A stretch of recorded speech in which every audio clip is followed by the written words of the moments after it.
Hello, everyone, and welcome back to a brand new episode of Rocket Lab Weekly. This episode is episode 61, and the title of this episode is New All-Time Highs Again. And funny enough, the last episode was called exactly the same, but it's new all-time highs, it seems like every week. This week has been quite an exciting week in Rocket Lab land. There was quite some interesting news, and we did an interview with the Rocket Lab team. So there's definitely lots to talk about. We have Scotto 2050 with us. Is that you? Are you called 2050 because that's your investment time horizon, or is it something different? A bunch of different things, but the overall premise is like forward thinking. But yeah, that's cool. That's cool. All right, so I just want to make sure everyone who is here is subscribed to the channel, and you guys can also make sure you visit Scott's channel and subscribe there. And let's begin. How was your week, Mr. Scott? it was a blur, to be honest. It was just like the whole week was just prepping for the interview, and then it finally happens, and then you got to pivot into like editing it and making sure everyone's happy with the product. So it's been a busy week, but a good week. How about yours? Yeah. Similar. I mean, I had I'm very lucky that Rocket Lab pushed off the interview a couple of times. I don't know if you guys know, but this interview I think was supposed to happen like 2 weeks ago, and I don't know. It's like these guys are busy building a rocket or something. I don't know, but they had to push off the interview quite sometimes, and actually it was very lucky for me because my baby could get born. Like we got through the newborn phase, and then I was actually ready to do the interview when they were ready. And the interview, I must say, it was one of the best interviews that for me it was the best interview that we have done with them. And I don't understand how I can be more bullish on the company, but when we ended that interview, I was like, damn, I don't have enough shares. Yeah. No, agreed. And it like you were saying, it was very beneficial that it got pushed back so many times, because the one for Q2, it was 2 days after earnings. So like I don't even think it was a full 48 hours to digest what happened. And it was like, trying to like set up your questions to ask them. But it's like, was this even in the presentation? I haven't even read it thoroughly yet. So it's, the delay was fantastic. Yeah, I think we're going to keep it in because I totally agree with you that the Q2 one, it felt insanely rushed. Also, you remember that we were all having our own individual interview times, and then like Rocket Lab changed the last minute, and they're like, no, all the interviews are in one. And then we literally like had to meet, like sync all the questions, like come up how we're going to do the interview, and then I completely messed it up anyways. And so it's very good that we had some time. And I always try to ask questions that, I really hate it when, we're on the earnings call and then you have analysts asking questions like, are you going to launch Neutron in New Zealand, which has been answered so many times that, the one of the fuels, I think it's the methane or the liquid oxygen or something, is so little in New Zealand that it's basically like impossible. And when they ask these questions that, the retail investors like by heart know the answer to, I'm like, they're just wasting our time. And I think that in this interview, we really got things answered to that no one asked, and they were really relevant to the company. Definitely. Yeah. Couldn't agree more. Yeah. Yes. Cool. So I was thinking that we go through, as usual, the happenings of the week, of which there was quite some. And then we could discuss the main takeaways from the interview. And also, it's worth mentioning that this week in the US is Thanksgiving week. So I want to say happy Thanksgiving to everyone who celebrates. I think it's most of the audience, but Scott, you happen to be Canadian, so you have Thanksgiving in the wrong time. I mean, the right time. In the right time. Everyone else is wrong. Exactly. And we don't have Thanksgiving at all. But fun enough, we have Black Friday somehow. We have huge discounts and it's Black Week announcements everywhere. This we have, but not Thanksgiving. Do you guys do Cyber Monday too? Yeah, it's a thing. So don't know why, but that's what we have. Okay, so the first news is Neutron is coming closer and closer to the launch, and they took the second stage tank through a wet dress rehearsal, and they basically simulated the full flight with the tank. This is because it's the second stage, not the first stage. So this is the tank that blew up earlier this year and is as heavy, as far as I remember, as a Harley Davidson. So heavy, like it's super light, basically.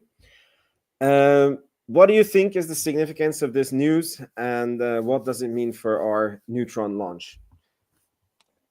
I mean, just one step closer. That's really it. It's nice to see the tank not exploding. I mean, last time it was intentional, of course, but it's nice to see kind of like a more refined version. I think if I remember right, the last one, the photos that were released of it were black and white, and some people were thinking like, is it because it's like rusty or doesn't look up to snuff or whatever the deal is? But like, it's funny how beautiful. How beautiful something that's not even going to be seen on the rocket is. It just looks nice, and it's not even the exterior. You know what I mean? Yeah. It's actually quite interesting that this thing, like, so they make the first stage fully reusable, and like SpaceX makes also the Starship 100% reusable, but it takes super much money to develop that. I think SpaceX has spent about $5-6 billion so far on the Starship project, and Rocket Lab basically takes a different approach, and they make the second stage that leaves the rocket insanely cheap.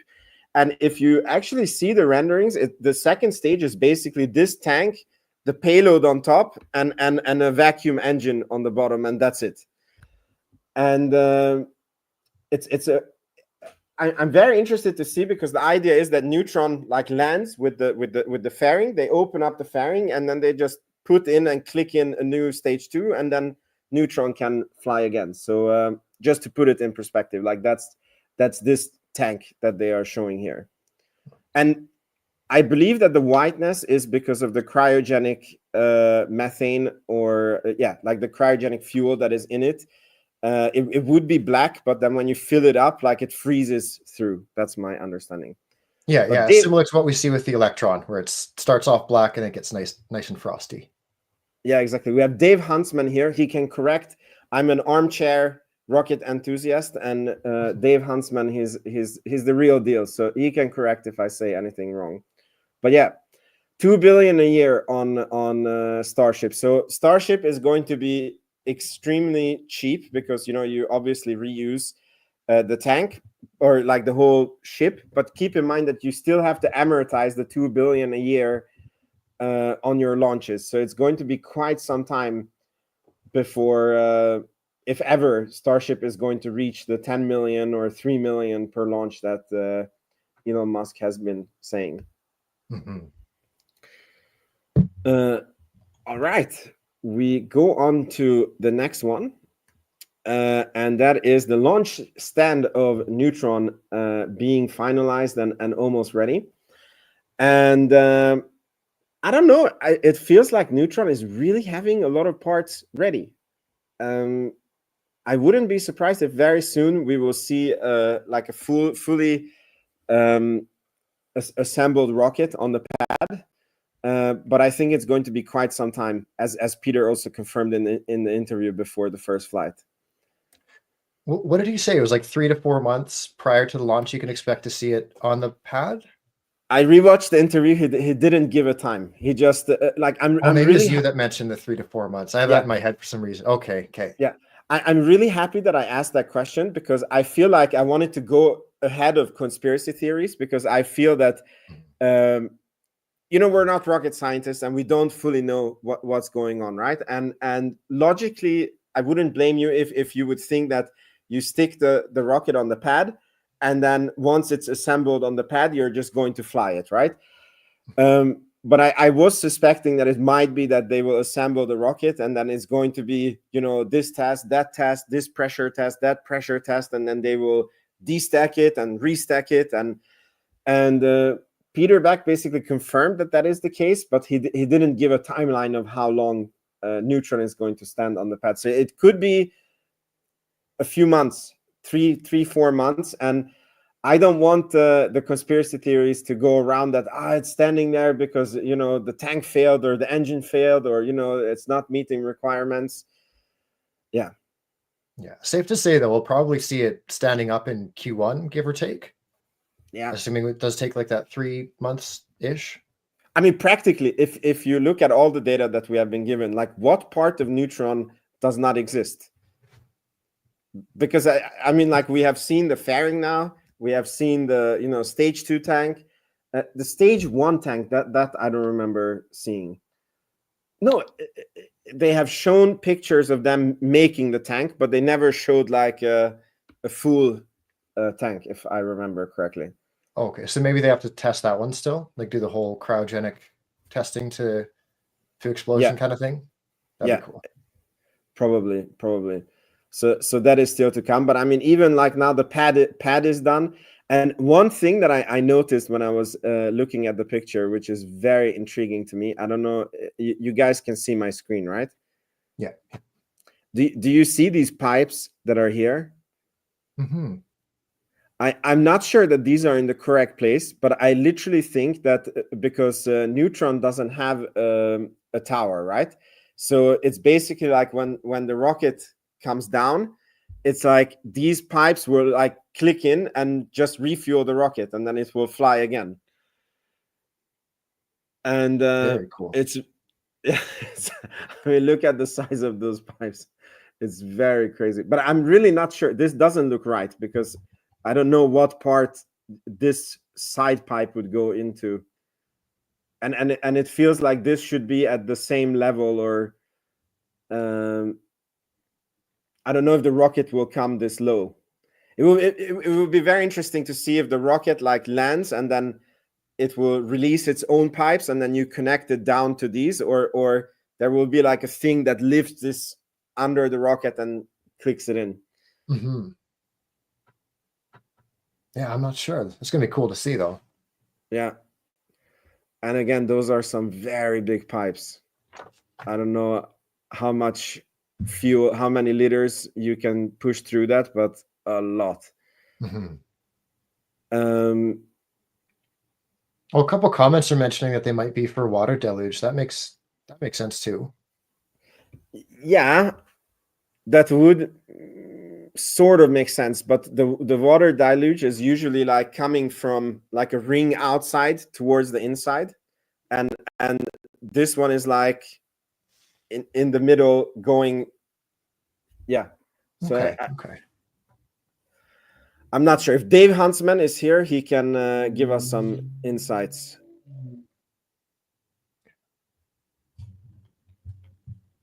Okay, there is somebody asking how many Electron launches in December, and that was actually going to be the second news, that this week Rocket Lab has achieved something that not even SpaceX has done, and which is launching 2 days, so within 24 hours from 2 hemispheres. And they launched 2 rockets with a turnaround time, here Peter Beck is mentioning it, of 21 hours and 55 minutes, and that is SpaceX-ish cadence. So huge congrats to the team. Scott, how is the launch number in December? How are we looking for the year? Yeah, give us an update on this. So these past 2 launches were number 10 and 11 for the year. Let me double check that. 10 and 11 for the year. And optimistically, we got 3 in December, that being another HASTE launch, another with Black Sky. That one's a little bit, seems like they're changing their terminology as far as readiness for Q4. And then we have Kinesis and maybe Synspective. So I think that brings us to 16 to 18 launches, give or take. So say that Yeah. again. So there is, you think that there's still 3 left? Like optimistically 4, but more realistically probably 2. Left. Yeah. So we might do 8 launches this quarter, because we have this 7. Because wasn't this the third and the fourth? These 2?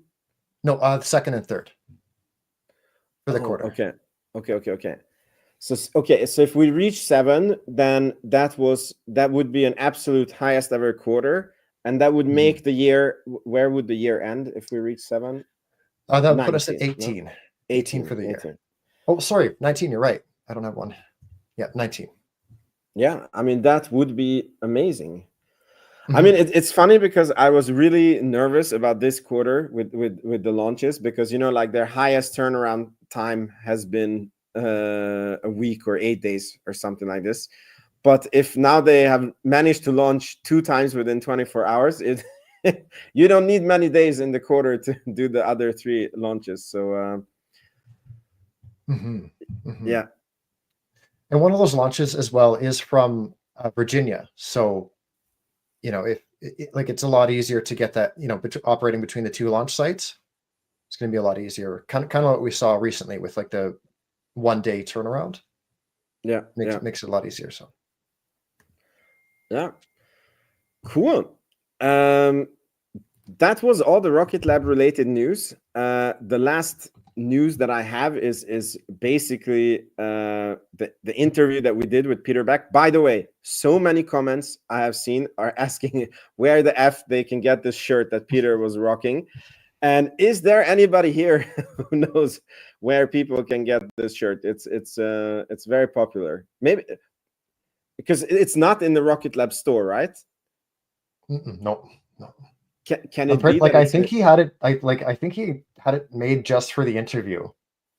So I think it's so serious? Funny. Yeah, it'd be cool to see him do like a fundraiser of some sort, or So are you serious? He made that for the interview, and we didn't pick up on it that he only made that. Like he said that. He's like, I made it for you guys. I think he meant that literally. Like, I think it was just for the day. Oh my god, that is amazing. Yeah, that is amazing. Okay, so Dave Huntsman doesn't know what the pipes are for. So yeah, it could be water deluge, but I don't think so. The water deluge again is usually in a ring outside, and the water is going towards the inside. And this pipe was also like not you had different pointers on it. So that doesn't fully make sense that it would be water deluge. But again, I'm just an armchair. It's not like I have access to the chief engineer at Rocket Lab and we could ask him, but we totally missed it. There's a few that I missed, honestly. Like, well, not that I missed, but like I was hoping to ask. Okay, so now that we're here, what do you think was that, like, if we look at the future valuation of Rocket Lab and your thesis for Rocket Lab, like, was there anything you got out of the interview that was like changing your future thesis, or like made the calculation better, or changed it in any way?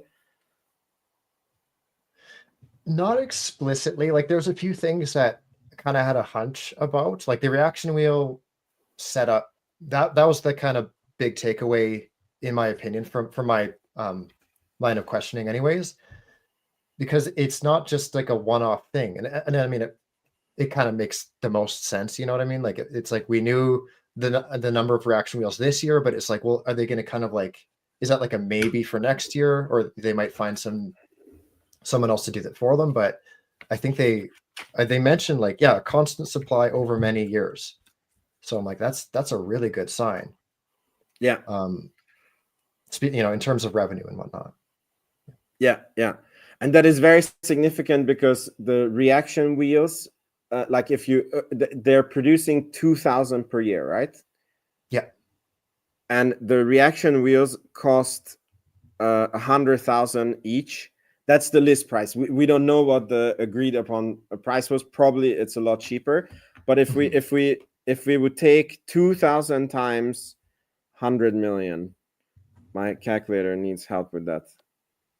100,000. 100,000. Yeah, sorry.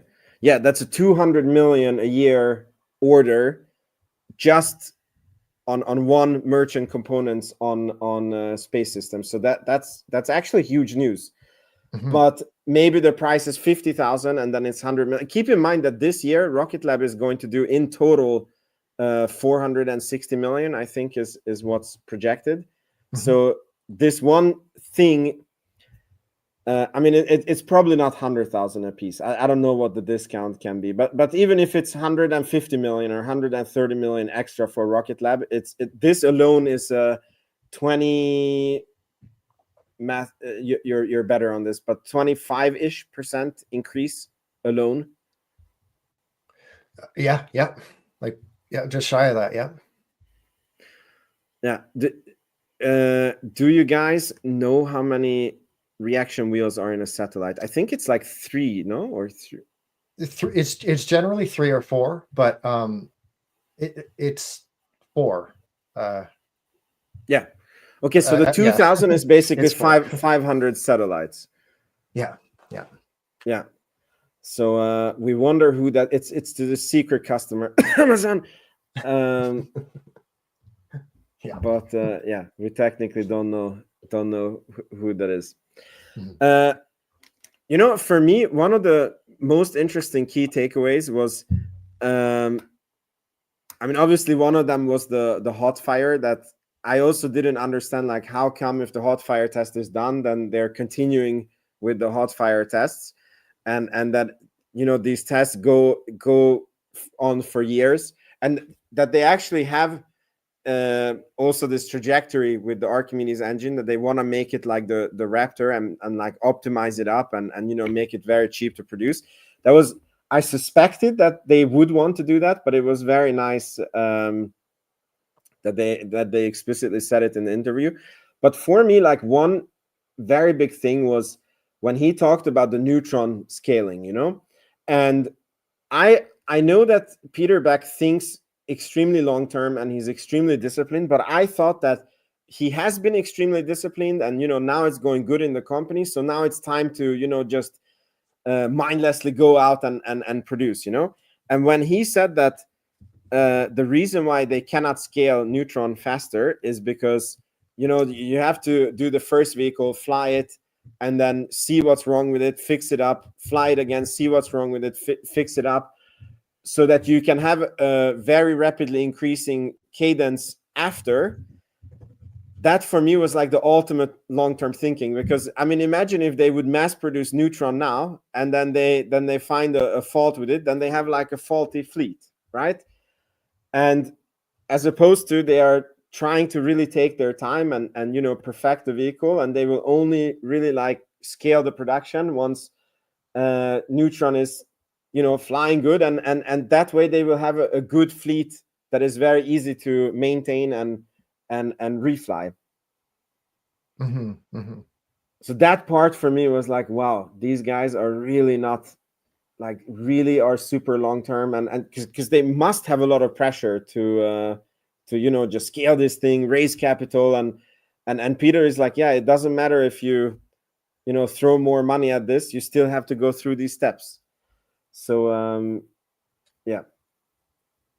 They were like I was going to say surprisingly in depth with their answers, but like it's kind of insider baseball. But I was kind of like sitting there during the interview, kind of like listening to them answer, and I'm like, shit, I'm only going to get one question in at this rate. Like they're so thorough, and even as I was editing, my wife's kind of half listening, and she's just like, man, like they're like other CEOs do not know their shit like this guy does. I'm like, it's just incredible to like, I don't know, like some CEOs, you hear them on the calls and it's like you're just counting beans, you know what I mean? When you listen to Peter Beck, it's just like, oh man, he's just, I don't know, I love that guy.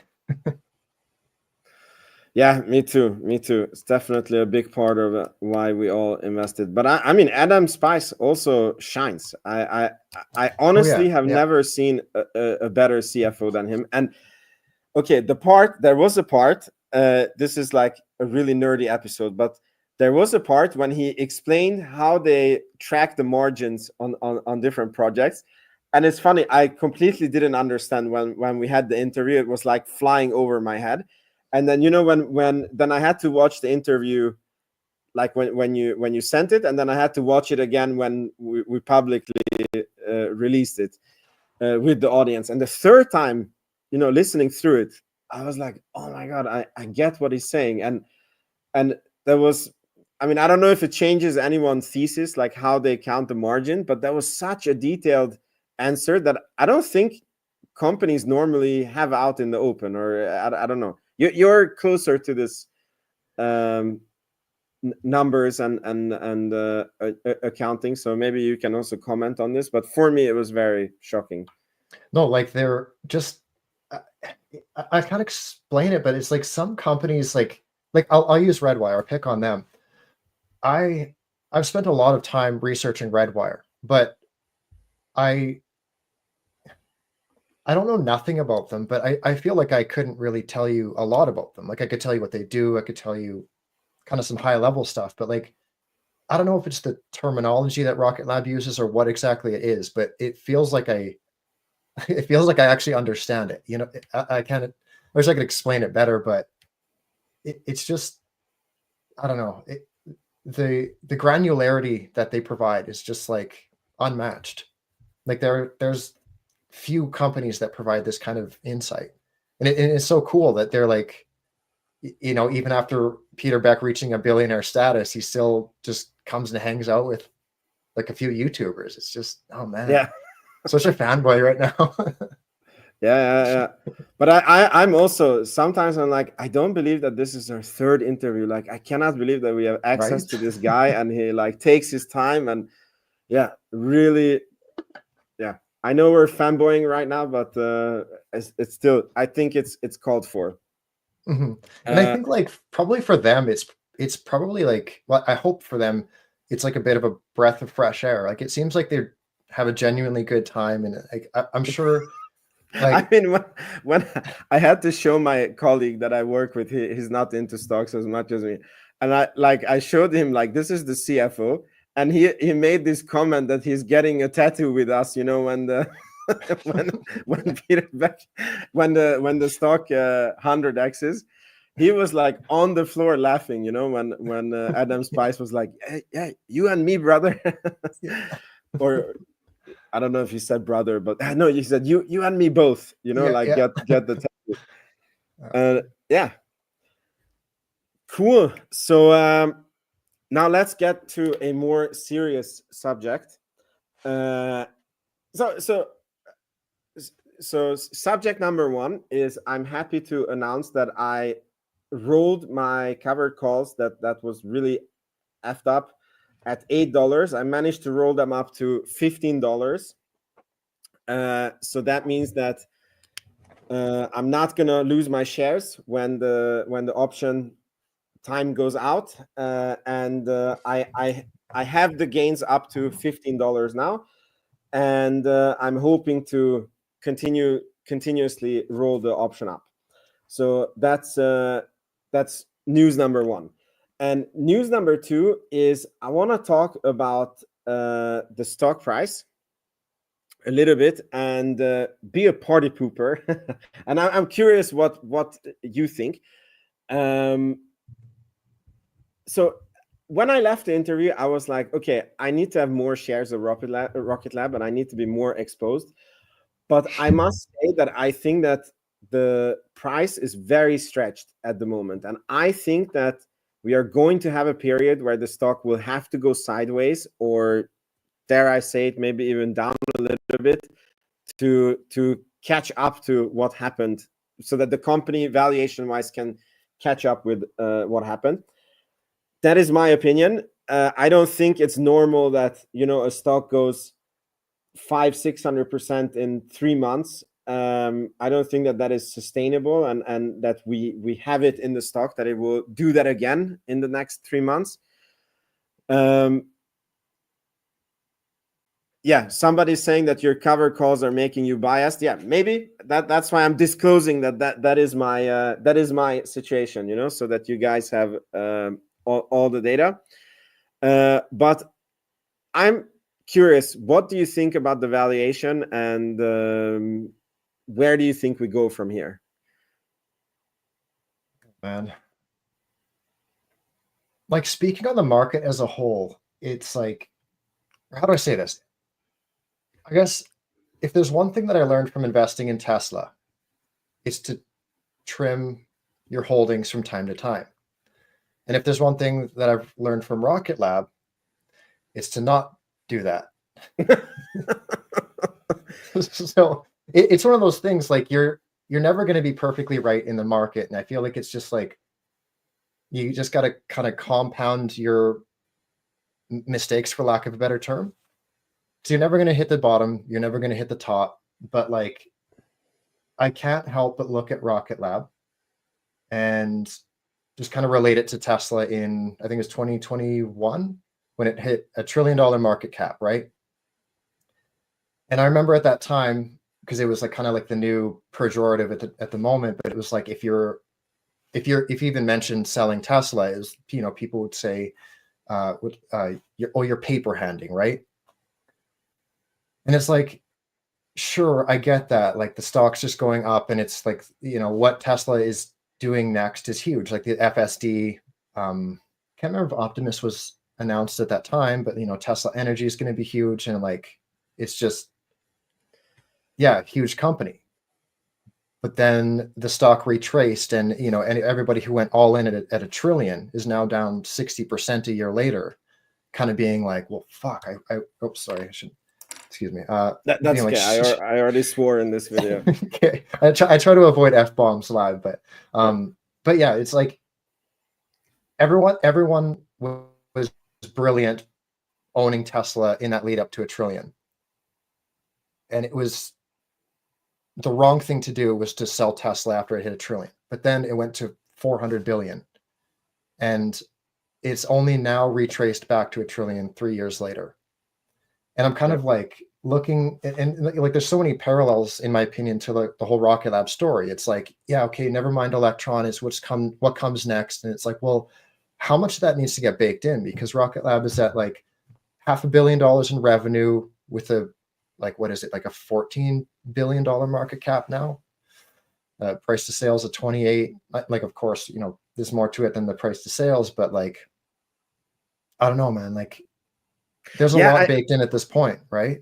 Exactly, and that's when I get the spider sense in so if, like, I'm happily holding the stock, right? Because I never bought this stock to how do you call it, like, you know, to swing trade it and try to call the top on it and sell out. And technically, if I am, you know, buying in 2023 and then I want to sell in, I never want to sell, but let's say like 2040, right? I don't care if it goes to 2040, you know, like this, or like this, or, you know, because it doesn't matter where it is. But when you're buying at this level, it's how do you call it? Like, I made my own valuation models. I also shared them on the channel, and then it's like the best case scenario on everything is baked in. So it's like, you know, Neutron is scaling exactly as they say it is scaling. They're winning a lot of new contracts. The satellite, like their own constellation, starts in 27. And then, you know, it goes well. It needs very little capital. And then they can start a second constellation a year later. And normally when you invest with, you know, with everything baked in, it's like you don't really have an upside. Because when we were buying Rocket Lab at $3, it's like, then all the, you know, like you were buying a cheap launch company and you were getting like space systems for free. And then the space infrastructure was like a call option on the stock, you know, like that's what you were buying. But now it's like you're buying, you know, a launch company, a space systems company, you know, a space infrastructure company, and everything like the best version. And so for you to like have an upside from here, like they even need to like outproduce that, you know. Mm-hmm. And it can happen. But I just don't, as an investor, I don't like the odds are not on your side. Let's put it this way. Yeah, and I mean, even just like the overall market sentiment, I can't remember if we were live when we were talking about it, or if it was, or actually, I think it was when we were prepping for the interview. But I mentioned to you guys, and I'll mention to the audience, like it's not just Rocket Lab that I'm like concerned with. It's kind of like the overall market. Yeah, So yeah, I agree. like I agree. just watching the like. It's kind of like ironic to a degree. Like my wife kind of she stopped me on Friday. She's like, "Something's on your mind. What's going on?" And I'm like, I I don't want to like I don't want to I don't want to like pull out of the market, because we're in the middle of a bull market, and it's like it's just that kind of thing of, I hate to say it, but like timing the top. I don't want to be overexposed, and then like if whatever happens, or I mean, it's just a very expensive market in general, and I don't want to be out of cash if things change, Yeah, if that yeah. makes sense. So I'm kind of like I've been trimming like a number of holdings, like Shift 4, Tesla, considering Redwire, but it's still honestly kind of fairly cheap, really. But like just kind of across the board, I'm just kind of like setting myself up with a little bit of cash in case things don't go perfect. You know what I mean? Because it's like the whole Trump rally thing, and it's like, well, he's not in office yet, and it seems like uh, there's still a potential of things escalating, and it's like, well, what happens if that does? There's always that what if. There's like a million different black swans that you got to at least consider, right? And I'm just Yeah, yeah. I'm cautious, and like keep in mind, like for the younger guys, you might be looking at me like laughing, but it's like if I was 20, I could be all in, one stock or whatever, really I'm sorry, reckless. aren't you 20? But a little bit older. How old are you? I'm 35. Yeah, So me it's too. Okay. yeah, so it's like there's just that extra level of like precaution that I would take, just being like a husband and a dad and in my 30s, and like that some other people would just kind of throw to the wind, right? But like I don't know, I've kind of gone on long enough. You kind of get my point, I guess. No, I totally get your point. And again, it's like, what are your expectations? Because I still believe that if you're buying at this level and you have a 10-year time frame, I'm sure you're going to do well with Rocket Lab, But then be aware that if you're buying at this level, maybe 3 months from now we're going to be at 20 or 15, like, and exactly, then yeah. and then if you're someone who is able to buy every month, then yeah, just continue building out your position, and maybe if the stock goes back down to below 20 or 15, you just buy heavier. And that's what I am looking for. Like, I hope that we have a nice pullback, and then I want to see. I will probably buy leap options on Rocket Lab, but yeah. And I want to say another thing, that in all my stock market experience, which is not, I'm not the most experienced investor, but I've been around in the 2021 like absolute crazy bull market. I've been on the 2022 2023 absolute bear market, and wherever the stock market and the stock is, there is always people. Like when we were at the top of the bull market, I tell you, there was people who were saying we are undervalued, it's going to go higher. And when we were at the bargain basement bottom of the bear market, there was a lot of people who were saying it's going to keep on going lower. Don't buy stocks because it's going to be cheaper. There was people who told you not to buy Palantir because it's a $3 stock. And there was people who said at 140, don't buy Tesla because it's going to 60. Don't touch it until it goes below 100. And again, when Tesla was at 400, Cathie Woods came out and said in 2 years it's going to be 800 and 1,200. And so I guess you just can't time the market. Exactly, and that's why like I'm like stressing about it, for lack of a better term, or kind of like overthinking, is because it's like, yeah, how much longer does this bull market go for, and like should I have more invested, or am I wrong to be kind of like going a little more cash heavy now that we've seen such a run up? I don't know. Yeah. And yeah, like this message that you brought up on the screen too, it's like when you're hearing people like more in terms of Rocket Lab speaking, I heard I was in a chat the other day, and someone was saying that like anything under 25, they're going all in, and like you're hearing people talk about like their retirement accounts going all in on Rocket Lab, like over the $20 mark, and I'm like, maybe that. I mean, if there's a sign for the top, I mean, these are kind of it. Exactly. Oh, I had an important thought, but I lost it. It was one of the comments. Oh yeah. So somebody wrote like, if we get the Mars contract, then we for sure go higher, and probably we will go higher from the Mars contract. But I'm so happy that we got to ask them about the Mars contract, because I feel that all people hear about that contract is, that it's a $2 to $3 billion contract, and I was suspecting that, when people hear that number, they're like, good, it's going to be delivered in 2 years, and then it completely changes Rocket Lab's business. But Peter Beck said that to deliver that mission like in the 2030s is an accomplishment, and he said he's very happy if they could deliver it in the 2035s, which is like 10 years away.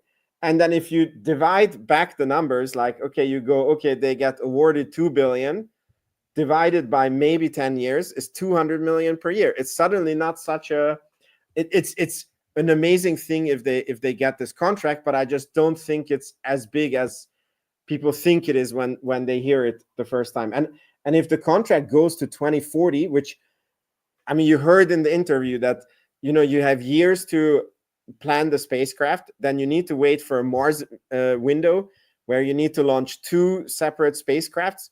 Then they need to arrive in Mars. One of them has to land and then come up, and then you need to wait for like another Earth window, and then it has to come up and it has to land.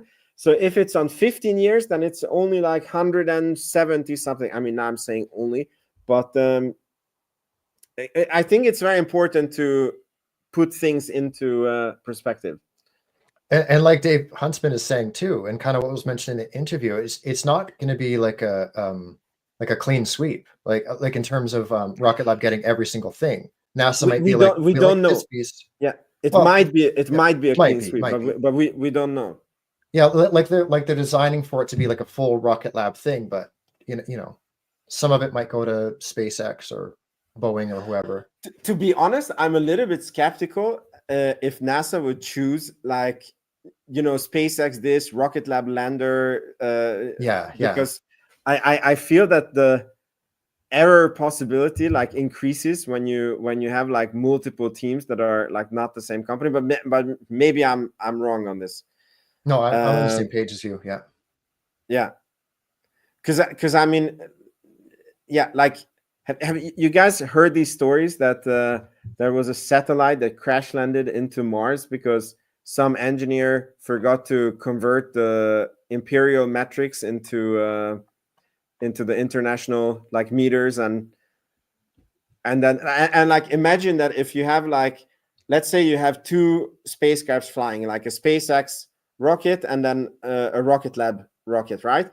And then let's say that the lander is a third company, and then Rocket Lab again is like launching back from Mars. Like all these vehicles like have to communicate with each other, software wise match to each other, connection wise, when the things are in the rocket, like they need to match up. And I know that you can like probably engineer for all these things, but I just imagine that it's way harder if it's like between companies. I mean, like, what if SpaceX doesn't use the same type of connections as Rocket Lab, and then you need to like have adapters, and then it adds like a lot of an extra insecurity. And for sure, especially if you're like trying, if 2 people within the company need to communicate, and you're trying to like call SpaceX and like, oh, pass me through to so and so, whereas the other person could just be in the same room at Rocket Lab. Mart. Yeah, you silly Europeans with the metric system. Do you have metric in Canada? It's kind of all over the place. Like in driving, it's kilometers, and I guess most things are kilometers. I heard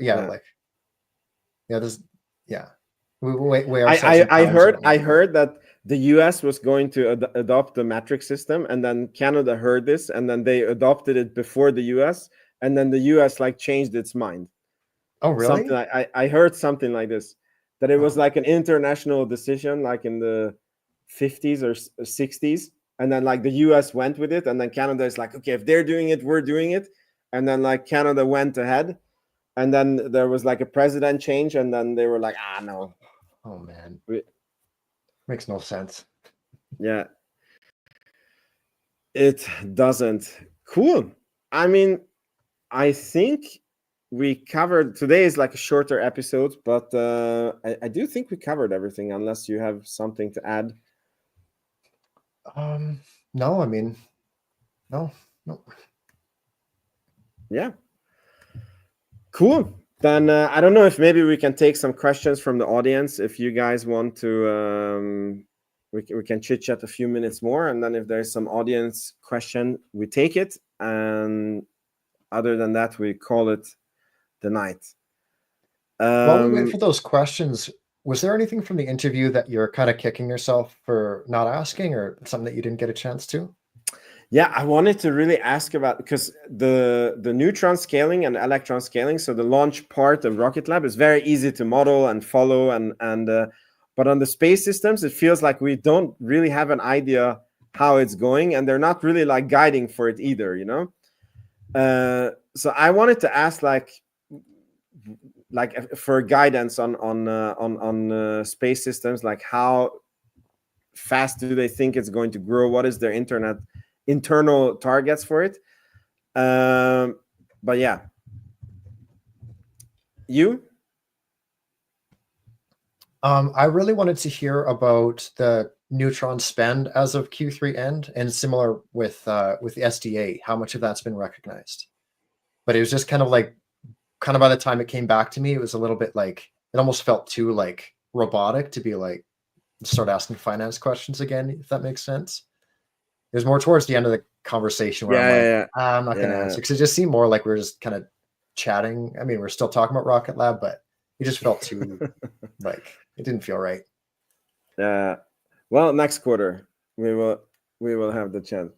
It's funny, somebody commented neutron orbit on first flight. Peter Beck is so pissed about Electron's first flight. So those of you who are not in the loop, so NASA had to supervise, or the US had to supervise Electron, and and then like basically they came to Mahia, and then they were like the big guys who were like babysitting this little young company called Rocket Lab, and somehow the software that the supervisors put on Electron, it wasn't communicating, and they had to blow up the rocket for basically no reason. And Electron would have reached orbit on the first try if it was not for that mistake. So could you imagine if Neutron has something similar, that it's like a perfect first flight, and then it just gets blown up for no reason? Somebody's like, oops, I hit the button by accident or something.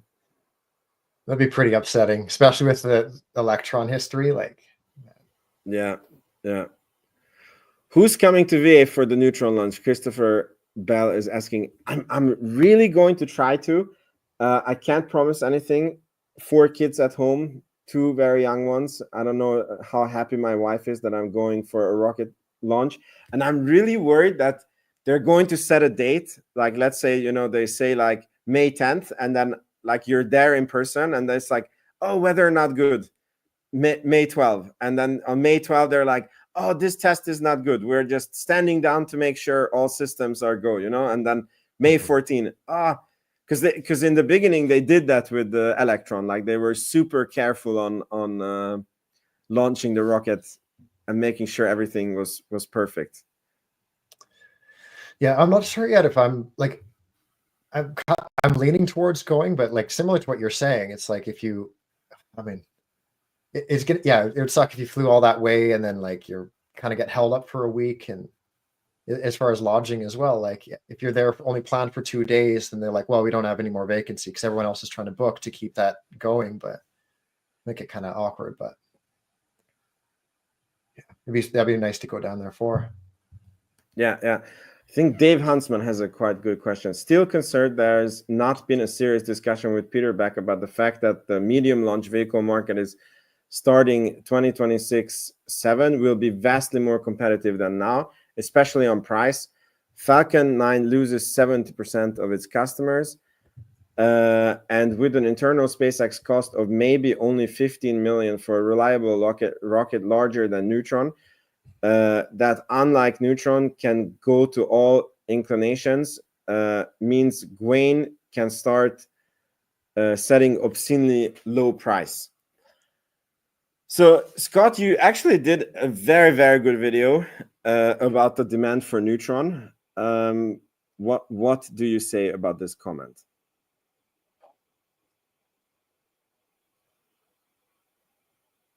I mean, well, I was just going to say, like, it's, I don't know, actually. I mean, okay, what I want to say on that is, so SpaceX, how do you call it? They need to amortize the cost that they, like the development of the Starship system in on their launches, and I think that it's going to cost them about 10 billion to fully develop Starship, and the 10 billion. So if you divide that over, I need my calculator. How many launches should we say? Like 500, the first 500 launches? Just to give like a big number. That alone is like 20 million per launch that they need to like get in to like earn back the R&D that they spent on Neutron. Otherwise, they are going negative, right? Mm-hmm. So I have a very hard time to see Starship being at 15 million in a couple of years. I think that it might get there, but I have a very hard time to see it, and in the near future. And then on top of it, if you look at the different governments and especially the US government, they do have an effort to have different options when it comes to rockets. Like it's a national security issue to not be reliant only on Elon Musk. And I think that alone is going to keep Rocket Lab alive. Yeah. I'm really, I don't know what to think of that number. Like, because would that be like 15 million, like for a dedicated Starship? Yeah. I mean, look, Elon Musk has said that when Starship is fully reusable, like the fuel cost of the launch is 2 million, right? But then Peter Beck has Peter Beck has said that that's not the only cost that you have, because you have the pad costs, you have the personnel costs for launching the rocket. As I said, like you have the R&D cost. And Dave is asking a good question. What would you guys do if you were in Grant's place? Would you let your most serious likely competitor get a strong foothold? I mean, what I would do is I would slightly price under Neutron. Like even if I can go lower, it doesn't make sense that nobody else is offering. Because I think Blue Origin is around 100 million per launch. Vulcan is, I think, 130 million, if I remember correctly. Neutron is 55 million, and then it's a question mark where Starship is going to land. But if I would want to give a really hard time to my competitors, I would like price myself the same, or like 54 million, because there's no reason for you technically to go down to 20 million and miss out on 30 million per launch, especially when you have an insane amount of cost that you need to recoup. Mm-hmm. Yeah, like, I don't know, man. Like, I can kind of see both sides. Like, I guess I understand the really low pricing in the kind of short term, like to kind of strangle out, Neutron or MLV or Stoke, Blue Origin, I guess, as well. but that can't be sustainable. And but like, once there are no competitors, I mean, you could crank that price way up, but then does that leave room for new entrants to start from scratch? I don't know. Yeah. And you see, for example, as Dave also points out, that the 15 million is quality estimates. That is the cost of the Falcon 9 now, right? And yet the Falcon 9 is not being sold for less than 60 million, as far as I know, you know. But yeah, I think it's like 70. Yeah, and they could be selling it for 20 and still make profit, right? So it's and yeah. So I think we're going to be fine, but it's how do you call it? It's sort of a small worry of mine as well, you know, like Starship, but I think we're going to be fine. Mm-hmm. Are you concerned at all? I saw Dave was also mentioning the MLV that's supposed to be entering the market 2026, I think it is. Are you worried at all? MLV, or like there's like the Firefly one. Yeah, and they have like their predecessor to that is entering the market, I think next year. It's like half Firefly, half Northrop. Are you worried at all with them? No. Or Stoke for that matter. Like, is there any upcoming launches that are kind of like making you pause? I mean, only Starship. Like, I think like on Firefly, I'm not sure that they are going to make it as a company. And then I think even if they do, they have a little bit of a different niche. They're very much into this responsive launch and launching very fast. And we saw this documentary that even the rocket is engineered from the viewpoint of like, how can you launch the fastest? And it doesn't make it like the cheapest or the most effective rocket. Stoke, I see potential in them. I really like Andy Lapsa, the founder. I actually would want to interview him if I get a chance, and I emailed them, and they told me to F off. No, they told me that he's he's busy. I mean, I think that there would be space for multiple companies. Like, I don't think it's in the interest of anyone to have only one company operating in and have a total monopoly on space access. Mm-hmm. For sure.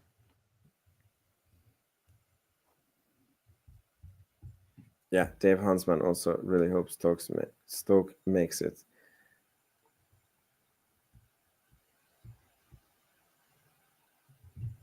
When are those guys expected to launch? Oh my God, David is making a point. Well, they're flying 70 Starships a year in 2027. There will be 0 Starlink F9 launches a year. So 70 Falcon 9s will be dumped on the market. That's a really good point. Yeah. That is actually a really good point. Yeah, I think that we're going to be working it out. As far as I know, SpaceX, I think, wants to retire Falcon 9. So yeah, but that is a really good point, Dave. Mm-hmm.